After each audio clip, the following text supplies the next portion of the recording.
Hi guys! For today's video, gagawin ko nga ng handa ang aking kapatid. Gagawa ko ng Shanghai at pansit, itong sahog, manok, at naghiwa na rin ako ng bawang sibuyas at gulay.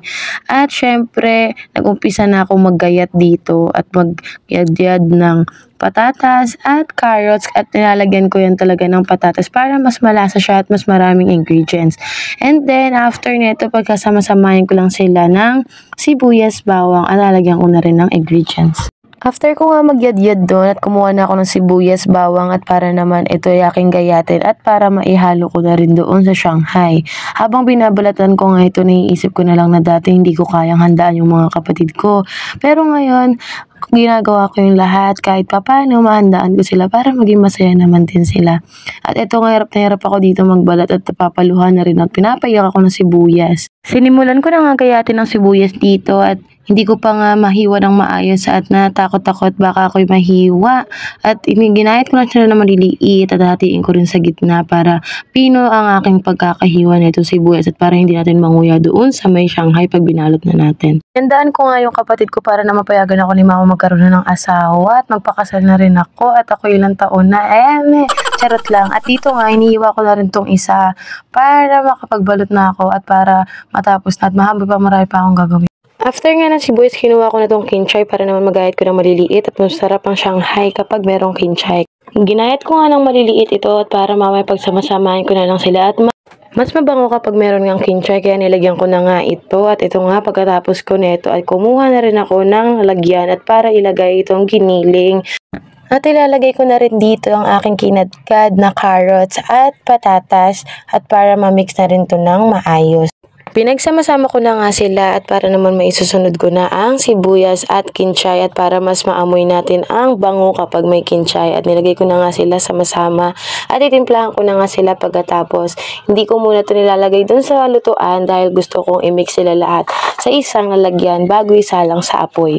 Lagay na rin ako dito ng mga pampalasa tulad ng magic sarap, baka na meron. Ayun nga, binuhos ko na lang dito at pagkatapos nito aking nahaluin. Pagkatapos nga nito, pagkatapos kong haluin, kumuha ko ng paminta at para mas malasa at mas maanghang at gusto ko nga ang maanghang na pagkain. Ngunit, konti lang yung nilagay ko. Alam ko kasi mga bata ang kakain kaya kinuntian ko lang at pinalo-halo ko na lang sila ulit. At nagdagdag na rin pala ako dito ng salt.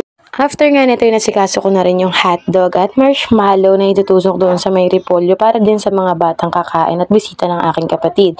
At ito na nga nilagay ko ng marshmallow, hotdog, and marshmallow at the top para mas maganda naman yung kanyang design. Habang nire-record ko nga ito, naisip ko na lang na parang dati lang mama ko ang gumagawa niyan para sa aming magkakapatid. Pero ngayon, kahit papano, nabibigyan ko rin ng kasiyahan ng mga kapatid ko pag kanilang kaarawan at nabibigay ko ang mga gusto nila. Kaya sobrang thankful ako kay God kasi gumagawa siya ng way para magkaroon ako, para ma-share ko rin sa aking mga kapatid. At dito nga nagsimula na ako mag-isa ng bawang sibuyas at nilagay ko na rin yung kikiam pang sahog sa pansit at ipiprito mo lang siya ng maayos dito at katulong ko dito yung mama ko at syempre para rin magabayan ako ng mga kailangan ilagay at kailangan kong idagdag para magtugma yung lasa nila. After nga nito kikiam ay ilalagay na rin ang sunod dito ay ang manok. Ayan, at igigisa natin muna ang kikiam at magkasama sila ng manok. At dito nga sa part na ito, nag-uusap kami ni mama kung paano daw ako mag-aasawa na hindi man lang ako marunong maski sa ingredients. Pero nag-aaral ako at marunong talaga ako magluto. Pero pagdating sa pansit, mahina talaga ako dito kasi mahilig ako na si mama yung nagluluto nito. And after nga pala, ang dami kong kwento, nilagay na namin yung cabbage, yung mga gulay na kailangan sa pansit at kailangan daw ito unahin muna bago ang pansit. Katapos nga pagsama-sama, minekos-mekos na ni mama yan. O ayan ha, gumamit siya ng sandok. Hinalo-halo niya ito para nga mapunta ang lasa sa ibabaw at mamix ng maayos. Pagkatapos nga naglagay na si mama ng mga panlasa katulad ng paminta at magic at nilagyan na rin ng bell pepper para mas masarap. Kitang-kita mo ang kulay. Dito sa kabilang pakulo ko ng tubig para sa spaghetti at dito ay nalo-halo pa rin ni mama yung mga sahog ng pansit at kailangan na rin itong ilipat sa lalagyan at para naman maluto na ang pansit. After nga ni mama may ahon sa kahirapan ng mga gulay, nagdagdag na siya dito ng tubig katulad ng pinakuluan sa manok. And then, naglagay ng panlalasa, toyo at magic sarap. Nagdagdag na rin siya dyan. At pagkatapos nito, ilalagay niya na rin doon yung mga kanton at pansit at kailangang haluin. After neto kumulo at nilagay na rin yung kanton, hindi ko na naipakita sa inyo at nilagyan din ng konting asukal para balanse yung lasa. Halu-haluin lang nga ito at pagkatapos ay isunod na rin ang pansit bihon. Naalala ko nga habang nagluluto kami ni mama nito, hindi nawawala sa isang birthday yan ang pansit dahil ito daw ang nagre-represent ng pampahaba ng buhay. Kaya hindi daw ito nawawala sa menu kapag nagbe-birthday talaga tayo mga Pilipino. Ang dami ko na na-share sa inyo yung mga kwento namin dito sa aming buhay at dito nga pinag-iwa-hiwalay na ni mama at buo-buo daw ang bihon. And nagkatapos nga nito ay minekos-mekos na yan ni mother, hinalo-halo niya na yan. Habang hinahalo nga namin ito, nagtatawanan kami at ang dami pala naming nabiling pansit at ang liit-liit lang pala ng lutuan namin at kasya lang sa amin magkakamag-anak. Fast forward nga, nilagay na namin yung gulay at ito na nga ang itsura niya. Tinulungan ko kasi si mama at hindi na kasya kaya hindi ko na rin na-videohan dito sa part na to.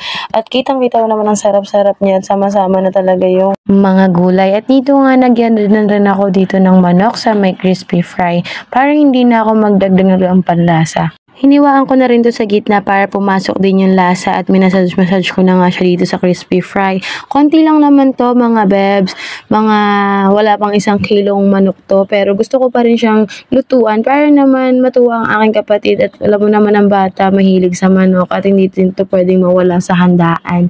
Kaya ginawa ko yung best para magawa ko yung mga gusto niya. Nagpabili din ng bola, sapatos at may handa pa. Ano pa bi? Ano ba? Wala pa akong anak niya na. After nga yan, ginawa ko tong fudgy bar cake. Nilagyan ko ng angel creme densada and Nestle cream. And wala akong mixer kaya hindi ko siya totally nagawa ng maayos. Hinalo-halo ko lang sila gamit ang tinidor. And nilagay ko na rin dito yung creme densada kasama ng Nestle cream. At para mailagay ko dun sa fudgy bar natin. Angel, baka naman. Hinalo-halo ko na nga ito at para naman mag-combine yung ingredients natin. At kahit pa paano wala tayong mixer. Kaya ngalay-ngalay talaga ang braso ko dito at pahinto-hinto ang aking halo. Ginawa ko na nga lang siyang halo parang sa itlog pero wala talaga. Hindi siya nagbuo-buo kaya next time kailangan ko na bumili ng mixer. And then, after nga na itong paghalo-halo ko ng mga 4 hours, ay charot, hindi, mga 30 minutes ko lang yun hinalo. After ko nga mahalo, nilagay ko na sa fudgy bar agad. At ito ang mga final look. Ito na pala yung mga naluto natin. Yung hotdog, Shanghai, yung pizza, yung chicken, at yung bread, spaghetti. And meron tayong ginawang bola-bola doon, pansit, at ang ating fudgy bar cake. At mayroon ding pizza dito sa gilid. Ayun lang mga bebs. Thank you so much for watching. Happy birthday, kain na. Let's go. Happy birthday to you. Happy birthday to you. Happy birthday, happy birthday, happy birthday to you. Wish out din para makakaayos sila. Okay. Yun lang mga beb. Salamat sa pakikinig at panonood. Sa uulitin. Bye!